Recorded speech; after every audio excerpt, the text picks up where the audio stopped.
When we sleep, the world stops needing us. Our hearts slow, our breathing deepens, and for a few fragile hours, we give the dark permission to exist without our eyes on it. We think of sleep as safety, a curtain between us and everything outside. But what if the dark isn't waiting beyond that curtain? What if it's already in the room, sitting quietly, listening, waiting for the sound of your last waking breath? Most of us will never know what happens between dreams. Those few seconds where our bodies twitch and our minds drift somewhere we can't explain. But some people do know. They've seen what moves while they sleep. And once you see it, you can never close your eyes the same way again. Tonight's stories aren't about what we dream. They're about what dreams of us. This is episode 3, What Watches When We Sleep. And these are the whispers that kept them awake. I used to think nightmares ended when you woke up, that whatever chased you, whatever reached for you in your sleep, vanished with the morning light. But I don't believe that anymore. Not since the night I saw him standing at the foot of my bed. It started small, a few nights of restless sleep, an uneasy heaviness that I couldn't quite explain. You know that feeling, when the dark seems to weigh more than usual, when silence feels aware? It began like that.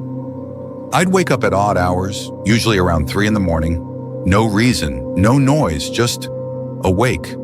And every time I'd have this quiet certainty that something had been watching me while I slept. At first I blamed it on stress. I was working overnight shifts as an editor for a small news outlet. 12 hours of flickering screens and caffeine. My sleep schedule was a mess. But soon it stopped feeling like exhaustion. It felt like intrusion. The dream started in week 3. Always the same one. I'd be lying in bed, in my real room, same layout, same blankets, same faint hum from the heater vent. But something felt wrong. The air was too still, too heavy. And at the foot of my bed, someone was standing. He never moved, never breathed, just stood there, outlined in the dim orange light bleeding through the blinds. Tall, still, waiting. Each time I woke, my heart would be racing, sweat cold on my neck. But the worst part wasn't the dream itself. It was the seconds afterward, when I was awake but too afraid to move. Because sometimes, I could still feel him there. I didn't tell anyone about it, not until Erin started mentioning her own strange nights. We'd been living together for a year. She slept lighter than I did, always the first to notice a sound in the hall or the creak of settling wood. One morning over coffee, she looked pale. She said, "I don't think I slept at all. There was someone in our room last night. The mug nearly slipped from my hands." When I asked what she meant, she told me quietly that she'd woken up to see a man at the foot of the bed. She thought it was me, standing there, until she looked to her side and saw I was still asleep beside her. I wanted to laugh it off, tell her she was dreaming. But the way her voice shook told me she wasn't sure she'd been asleep at all. And deep down, neither was I. The next few nights, we kept a lamp on. It didn't help. We started hearing faint noises, a slow, dragging sound from the hallway, like footsteps muffled by carpet. Sometimes the doorknob would rattle gently, just once, like a test. Erin asked if we should get cameras. I said no. I don't know why. Maybe I was afraid that seeing something real would make it worse. That acknowledgement would invite it in. But curiosity always wins eventually. A week later, I set up my phone on the dresser, angled toward the bed. Motion sensor, night mode. If something was there, I'd know. That night, I had the dream again, except this time it felt different. He was closer. The air hummed. That kind of low, electric hum that isn't really sound, but vibration in your bones. I remember trying to scream, but my jaw locked tight. And then, for the first time, he spoke. It wasn't a whisper or even a word. It was a sound, like breathing drawn through broken glass. I woke to the sound of my phone buzzing. It had detected motion. The footage was only 30 seconds long. At first, I saw nothing. Then, around the 15-second mark, the phone caught a flicker of movement, something dark passing between the bed and the door. But what froze me wasn't the shadow. It was the reflection in the mirror across the room. In the reflection, I wasn't asleep. I was sitting upright, watching Aaron. I didn't remember doing that, didn't remember waking, didn't remember moving. But there I was, eyes open, completely still. Aaron didn't want to see the video. She said she didn't need proof. She already believed something was in the house, something that wasn't supposed to be here. She wanted to leave for a while, maybe stay at her sister's. I told her we'd figure it out, but part of me didn't want her to go, because when she wasn't there, I felt it stronger. The next few nights blurred together. No dreams, just emptiness. Until one morning, I woke to find something under the bed, a single footprint pressed into the dust. Not mine, not Aaron's. Bare, long, and oddly deep, as though someone had been standing under there, waiting. That was when I noticed the scratches. Thin, deliberate lines running along the wooden floor beside the bed frame, parallel, like fingernails dragged in rhythm. I spent that day in a fog. Everything felt off. The mirrors, the shadows, even my reflection. It sounds crazy, but sometimes I caught my reflection blinking just a half second too late. And when I looked away quickly enough, I could have sworn it was still watching. Erin came home early that evening. She looked exhausted. She said she'd fallen asleep in her car at a red light and dreamed I was standing outside the window, tapping the glass. When she woke, there were fresh handprints on the outside of the windshield. I didn't tell her I'd been home all day. That night, I moved the phone closer to the bed. This time, I left the flashlight on. I needed to see it, whatever it was. I woke again at 3:12 a.m. The light was still on, weak but steady. The air was so still it felt thick, and in the reflection of the dark TV screen, I saw him again, standing at the foot of the bed, unmoving. I wanted to move, to shout, to wake Aaron, but my body wouldn't respond. Every muscle locked, breath caught halfway.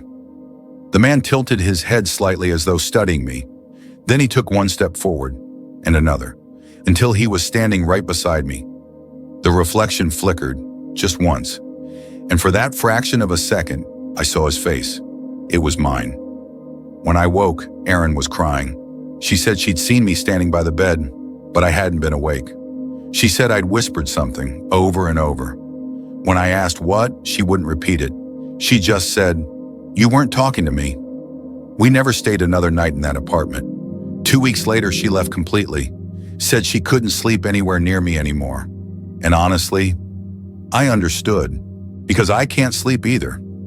Every time I start to drift off, I feel that weight again, that awareness at the edge of the dark. Sometimes I think I see him at the foot of the bed. Sometimes I think he's lying in it, right beside me. And sometimes when I finally do fall asleep, I dream of being on the other side of the room, watching myself sleep. The last recording my phone ever made was the night before I threw it away.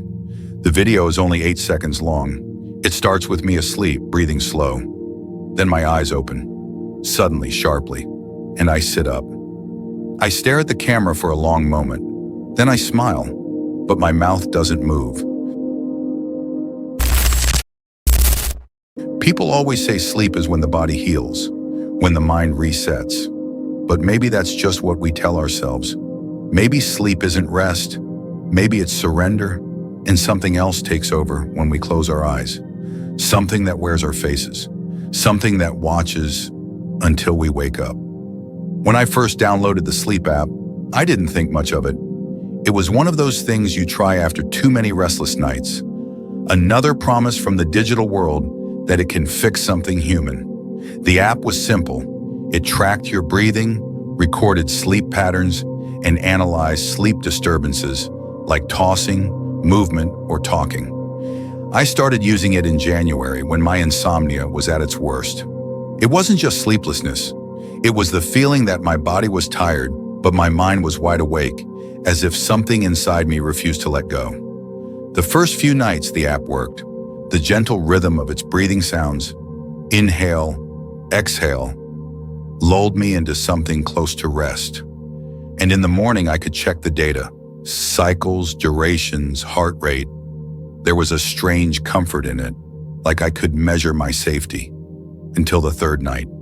That morning, when I checked the app, I saw a small red icon I hadn't seen before. Audio disturbance detected, 3:17 a.m. I tapped the notification. The playback began with my own breathing. Slow, steady. Then a faint whisper layered beneath it. At first I thought it was static or interference, but the longer I listened, the clearer it became. It was another set of breaths, not mine. They were deeper, uneven, almost searching. The app marked it as ambient noise, possible external source. I laughed it off, maybe the neighbors or traffic outside, but I didn't live near traffic. And my neighbors, well, my nearest one was a half-mile away. That night, I left my phone on the dresser instead of the nightstand, just in case. The next morning, there were two red icons, both around the same time, 3:14 a.m. and 3:16 a.m. The first recording began with the soft hum of the heater, my breathing faint under the blanket. Then another sound, a long inhale, followed by a whisper. It said my name. At least, that's what it sounded like. A low murmur, almost testing the shape of the syllables. Then a pause. Then a second voice, quieter but distinct, repeating it. My name. Twice. When I replayed it, the voices were gone. Only static remained.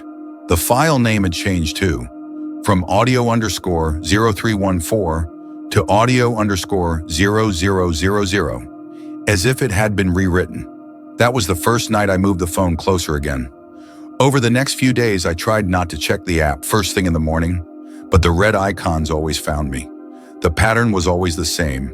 Between 3:10 and 3:20 a.m., something changed in the recordings. Sometimes it was faint tapping, like fingertips on wood. Sometimes a sigh or a slow, dragging breath that didn't match mine. Once I heard something that sounded like fabric shifting, the subtle creak of a mattress. Each time, the data log marked increased heart rate detected. My own, apparently, but I hadn't woken during those times. At least, I didn't remember waking. By week 2, I started keeping the light on. I told myself it was temporary, just until I figured it out. The app didn't like the light. It said it interfered with data accuracy, but I didn't care. That night, I decided to listen live. I left the playback open, phone face down, mic on. If something happened, I'd hear it. I must have drifted off around midnight. I don't remember falling asleep, just the click of the heater turning off and then silence. When I woke, it was still dark. The app was still running, and the breathing I heard wasn't mine. It was slower, heavier. The kind of breathing you hear from someone standing close to you in the dark. I didn't move, didn't even blink. I just listened. The breathing continued, steady, almost deliberate. Then came a soft creak, the sound of the floorboards near the end of my bed. The air shifted, and for the first time, I felt something I can only describe as presence. I reached for my phone without looking away from the dark. The screen glowed faint blue. The app was still running, and the waveform showed two patterns, mine and someone else's. I stared at it for what felt like forever. Then, slowly, I pressed the lock button. The sound stopped. No fade out. Just gone. Like the world itself had been on pause. The next morning, the data summary appeared as usual. But something was different. There was a section labeled Shared Sleep Session. I never activated that feature. I didn't even know it existed. When I opened the log, it displayed two user IDs, mine and another, Guest03. The app said the guest breathing pattern was inconsistent with human sleep rhythm. I deleted it immediately, uninstalled the whole thing, but it didn't matter, because now I didn't need the app to hear it. The sounds kept coming, faint at first, then closer, clearer. Sometimes while I was lying in bed, half asleep. Other times while I was sitting at my desk, in broad daylight. Always that slow inhale, and the whisper that followed. Sometimes it said nothing at all. Other times it said my name. I tried to stay awake. Coffee, bright lights, background noise. It didn't help, because now it wasn't about sleep. It was about stillness. It only came when I was still. Last week I found my phone on the nightstand again. I hadn't touched it. The sleep app was open, a new version, apparently reinstalled during an update, and it was recording. There was only one file saved. Timestamp 3:17 a.m. The playback began with silence. then a breath, then a whisper. It said, "You're breathing wrong." The voice was mine. When I tried deleting the app again, it said, "Uninstall blocked, session in progress." And sometimes when I wake up, I can still hear it running, breathing for me. Sleep. It's supposed to be the one place we're safe, where the world fades and our minds can finally rest. But what if sleep isn't a refuge? What if it's a doorway? Every night we surrender our bodies, close our eyes, slow our hearts, and drift into the dark, trusting that we'll wake again. But maybe, somewhere in the stillness between those heartbeats, something else wakes instead. Something that remembers us. Something that watches. The people you met tonight, the dreamers, the watchers, the haunted, they've all touched that edge between worlds. And if you listen carefully, if you let the dark settle just right around you, you might hear them too, whispering from the other side of your eyelids. Sleep well tonight. But if you feel eyes on you when you dream, don't open them.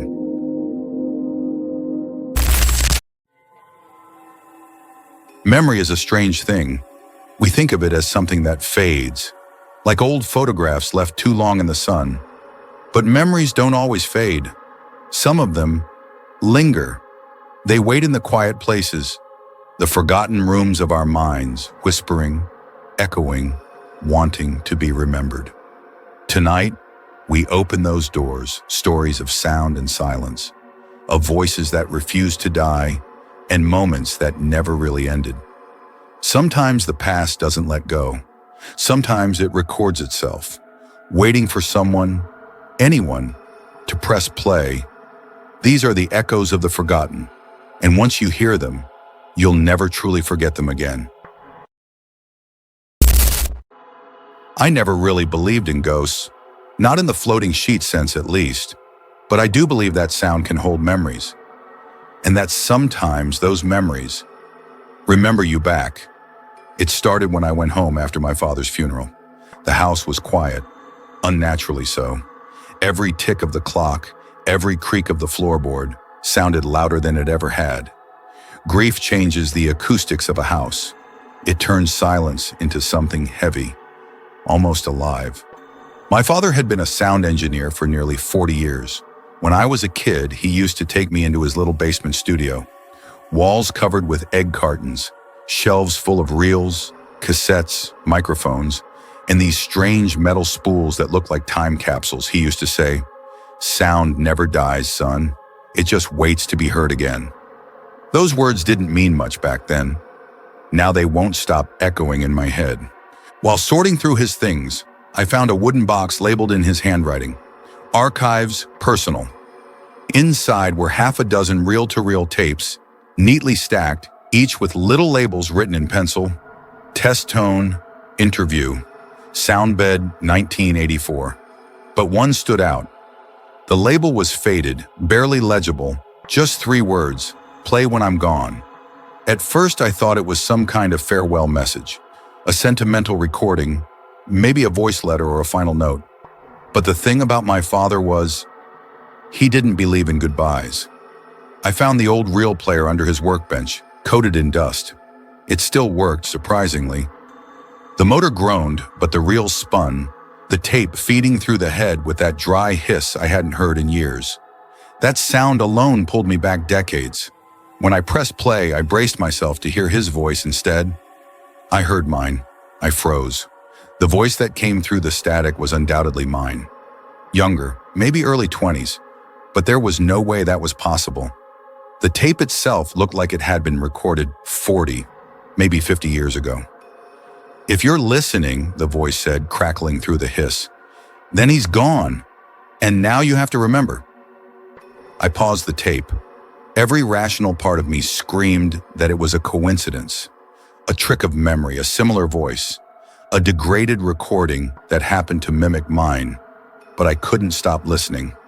"You don't know me yet," the voice continued, "but you will, and when you do, don't go into the basement after midnight." I stopped it again. This wasn't grief. This was something else. The next night I couldn't sleep. Every time I closed my eyes, I heard the whirring of the tape reels, the faint hum that seemed to fill the house. At exactly midnight, I heard movement downstairs. A shuffle, a soft metallic click. When I went down, the reel player was spinning. The tape was moving on its own. No one else was in the house. I stood there, cold crawling up my spine, as the voice came back through the static. Whispering now, almost urgent. "He's coming down the stairs, you have to hide." I looked toward the stairway. It was empty, but behind me I heard a floorboard groan. I turned. Nothing, the tape continued. "Don't let him find you this time. Please." There was a long pause. Then, the sound of my own voice gasping, like someone being dragged away, a scrape, a thud. Silence, then, faintly. Another voice, older, lower. "Sound never dies, son. It just waits." The next morning, I unplugged the reel player. I packed it back into the box, taped it shut, and carried it out to the curb. Trash pickup was Monday. That night, I woke to the faint whir of spinning reels somewhere beneath the floorboards. Playing something. Something waiting to be heard again. When my grandmother passed away, the house came to me. It sat alone on a hill just outside town. A weathered, two-story home that hadn't seen paint or laughter in at least a decade. The porch sagged, the windows wept dust, and when the wind moved through the trees, the whole place sighed like it was tired of standing. I hadn't visited in years. We were never close, not really. Grandma Rose had always been distant. She loved her garden more than she loved company. She wrote letters more than she spoke when she did talk. Her voice always had that faint tremor of someone who'd learned long ago to whisper around secrets. After the funeral, I came to clean the place out. Just a weekend job, or so I thought. But there's something about empty houses that changes time. Every creak, every draft, every small echo. It all feels stretched, like the house is still breathing around you, even after the people are gone.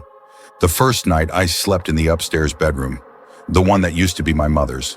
The bed still smelled faintly of old lavender, and the wallpaper was peeling in thin curls, revealing the plaster beneath. At about 2 a.m., I woke up to a faint, scratching sound coming from downstairs. Not an animal. It was too rhythmic for that. Almost like paper brushing against brick. When I went down, the living room was empty, but the fireplace was warm. That didn't make sense. I hadn't lit it.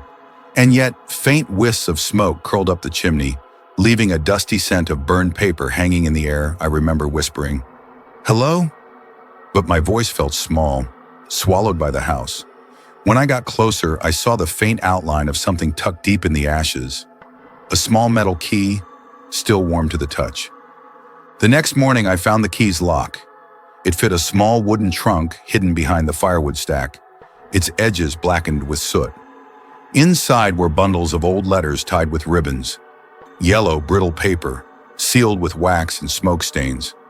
Each one was addressed by hand in my grandmother's neat cursive. To Samuel, 1968. To Mother, 1971. To Clara, 1979. I didn't recognize any of the names, except the last one. The final letter was addressed to me, but it wasn't dated.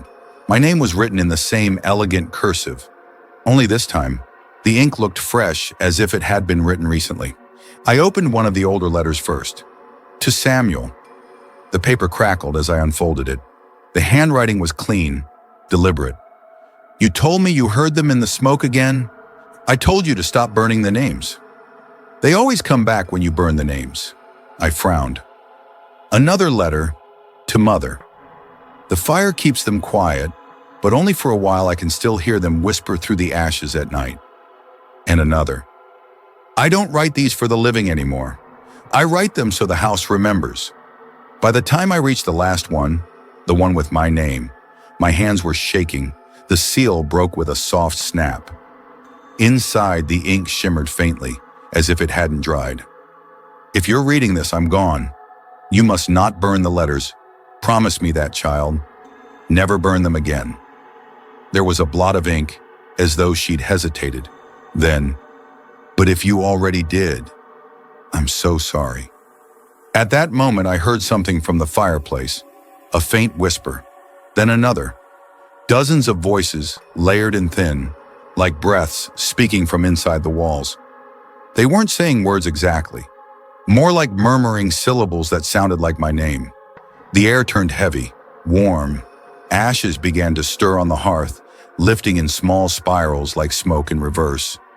And in them, faintly, shapes began to form. Faces. I dropped the letter and stumbled back, heart hammering. The trunk's lid slammed shut on its own. Every candle in the room flickered out, leaving just the orange glow from the hearth, pulsing like something alive. Then I heard her voice, my grandmother's, clear, calm, and close, whispering right behind me. I told you not to burn the names. The next morning the trunk was gone, the fireplace was cold, and in its ashes, 6 new envelopes, all sealed, all addressed in my handwriting. Each with names I didn't recognize except the last one. It was addressed to you. There's a sound that lingers long after silence, the kind that doesn't fade, but waits. Maybe it's the echo of a name we were never meant to hear again. Maybe it's the weight of a memory refusing to rest. A voice, a note, a whisper caught between time and truth. Tonight we listen to those echoes, the ones that lived in rooms, in wires, in walls, and in the fragile space between forgiveness and forgetting. But some echoes don't belong to the past. Some reach forward, calling us from where we haven't yet been. And if you ever wake in the middle of the night, hearing something soft beneath the quiet, a voice that knows your name and speaks like it remembers you, don't answer it, because sometimes the things that whisper in the dark aren't trying to be heard. They're trying to return. You've been listening to Mr. Haunting Whispers, real stories, real fears. Until next time, keep your lights low and your mind open. You've been listening to Mr. Haunting Whispers, where every truth leaves a scar. If the story unsettled you, good. That means you were listening. Subscribe and stay close to the dark, because the next whisper might be for you.